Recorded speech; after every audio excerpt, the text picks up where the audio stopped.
अखिलेश यादव ने कथावाचकों पर सवालिया निशान खड़े कर दिए हैं। बाबा बागेश्वर पर अखिलेश ने गंभीर आरोप लगाए हैं, अब जिस पर बवाल मच गया है। क्या सच में बाबा बागेश्वर कथा करने के अंडर टेबल 50 लाख रुपए लेते हैं? अखिलेश के इस बयान में कितनी सच्चाई है, आप इस रिपोर्ट में देखिए।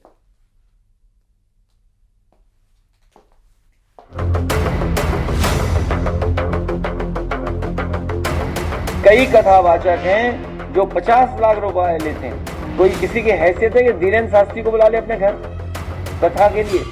कोई अंडर टेबल लेगा वो बाबा पैसे? आप पता करवा लीजिए, अंडर टेबल नहीं लेते हैं वो धीरेन्द्र शास्त्री। क्या सुना आपने ये सपा प्रमुख अखिलेश यादव जी को, जिन्होंने कई कथावाचकों पर गंभीर आरोप लगाते हुए सवालिया निशान खड़े कर दिए हैं। कथावाचकों पर सरेआम पैसे लेने के आरोप लगाए हैं। यूपी के इटावा में कथावाचक विवाद पर घमासान तो जारी है, लेकिन इसी बीच सपा प्रमुख के बयान ने हलचल मचा दी है। राजनीति में सियासत तो हो ही रही है, साथ ही कथावाचकों में भी खलबली मच गई है। अखिलेश यादव ने सीधा नाम लेते हुए बागेश्वर धाम के प्रमुख धीरेन्द्र शास्त्री पर कथा करने के 50 लाख रुपए लेने के आरोप लगा दिए और कहा, किसी की हैसियत है तो बता दीजिए जो धीरेन्द्र शास्त्री को कथा करने के लिए अपने घर पर बुलाकर दिखाए।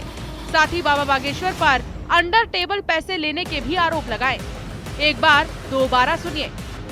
कई कथावाचक हैं जो 50 लाख रुपए लेते हैं। कोई किसी की हैसियत है कि धीरेन्द्र शास्त्री को बुला ले अपने घर कथा के लिए? कोई अंडर टेबल लेगा वो बाबा पैसे? आप पता करवा लीजिए, अंडर टेबल नहीं लेते हैं वो धीरेन्द्र शास्त्री। क्या कथावाचने की पता कितनी कीमत होगी उनकी? फ्री थोड़े नहीं। अखिलेश यादव के इस बयान के बाद हलचल होना तो लाजमी है, लेकिन ये हलचल हो क्यों रही है, इसको जानना भी जरूरी है। दरअसल पिछले कुछ दिनों से इटावा में कथावाचक की पिटाई को लेकर विवाद चल रहा है। इटावा में एक कथावाचक से बदसलूकी हुई थी, उसकी जाति को लेकर भी तकरार जारी है, जिस पर राजनेताओं की सियासत से लेकर संत समाज अपनी अपनी राय दे रही है। इसको लेकर बागेश्वर धाम प्रमुख धीरेन्द्र शास्त्री ने अपनी राय रखी। उन्होंने कहा, जातिवाद के नाम पर कथावाचक की चोटी काटी गई है। राजनेता इस पर जमकर राजनीति कर रहे हैं, राजनीतिक रोटियां सेक रहे हैं, जातिवाद को बढ़ावा दे रहे हैं। जातियों की राजनीति करोगे तो देश का बंटा धार हो जाएगा। किसी कथावाचक का सिर की चोटी काटी गई, शायद उत्तर प्रदेश की घटना है। उस पर राजनेता अपनी रोटी सेक रहे, जातिवाद को बढ़ावा दे रहे। एक बात हम आज भिवंडी के इस मठ के, बागेश्वर सनातन मठ के मंच से घोषणा करके कह रहे, जातियों की राजनीति करोगे तो देश का बंटाधार हो जाएगा। कथावाचकों को लेकर लगातार सियासत जारी है, इस पर बयानबाजी तो हो ही रही है, आरोप प्रत्यारोप का दौर भी जारी है। लेकिन इसी बीच अखिलेश यादव के बयान से खलबली मच गई है। उन्होंने कई कथावाचकों को कटघरे में खड़ा कर दिया है और पैसे लेकर कथा करने के आरोप लगाए, और पैसे भी कम नहीं, सीधे 50 लाख रुपए लेने का आरोप लगाया। तो वहीं अखिलेश के बयान के बाद बवाल हो रहा है। Bureau report, news 18। यूपी में कांवड़ यात्रा शुरू होने से पहले एक बार फिर सियासी पारा गर्म है। यात्रा मार्ग पर खुले में मांस की बिक्री पर रोक और दुकानों पर नेम प्लेट लगाने के निर्देश ने नया विवाद खड़ा कर दिया है। समाजवादी पार्टी ने बीजेपी पर निशाना साधा है, तो बीजेपी ने इसे धार्मिक सद्भाव का उदाहरण बताया है। ये रिपोर्ट में देखिए, क्या है नए निर्देश।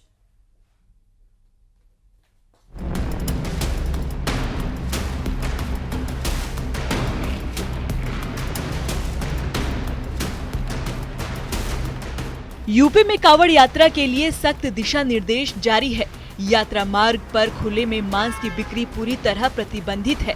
साथ ही दुकानदारों को अपनी दुकानों पर नाम और पहचान साफ तौर पर लिखने की बात कही जा रही है। यह निर्देश 27 जून से शुरू होने वाली कांवड़ यात्रा के लिए लागू किए गए हैं। इस फैसले पर समाजवादी पार्टी ने तीखी प्रतिक्रिया दी है और कहा है कि यह फैसला सामाजिक सद्भाव को नुकसान पहुँचा सकता है। क्यों वो नेम प्लेट की बात कर रही है, दुकानों पे नाम लिखवाने की बात कर रही है? क्यों वो सुप्रीम कोर्ट के आदेश की बात नहीं कर रही? क्यों वो सुप्रीम कोर्ट के आदेश को नहीं मान रही? तो सवाल ये है कि Bharatiya Janata party vote bank की राजनीति के लिए इस मुद्दे पे चर्चा चाहती है। लेकिन चर्चा वो बंटवारे की चाहती है। लेकिन इस देश का हिंदू, मुसलमान, सिख, ईसाई वो समझदार है, वो बंटने वाला नहीं है। दूसरी ओर उप मुख्यमंत्री केशव प्रसाद मौर्य ने कहा कि पिछले 9 सालों में यूपी दंगा मुक्त हो चुका है। होली और ईद एक ही दिन मनाए गए। कांवड़ यात्रा और मुहर्रम भी साथ साथ शांतिपूर्ण ढंग से हुए हैं।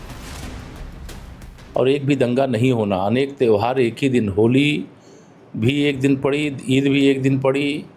बहुत बार हमारा कांवड़ यात्रा भी चलती रही और मुहर्रम भी चलता रहा। अनेक हिंदू मुस्लिम के त्यौहार एक साथ होते रहे हैं और उत्तर प्रदेश अब दंगा मुक्त प्रदेश है। और कहीं कोई शरारती तत्व, कोई राजनीतिक स्वार्थी तत्व अगर कहीं माहौल खराब करने की कोशिश करेंगे तो कानून के खिलाफ कड़ी कार्रवाई।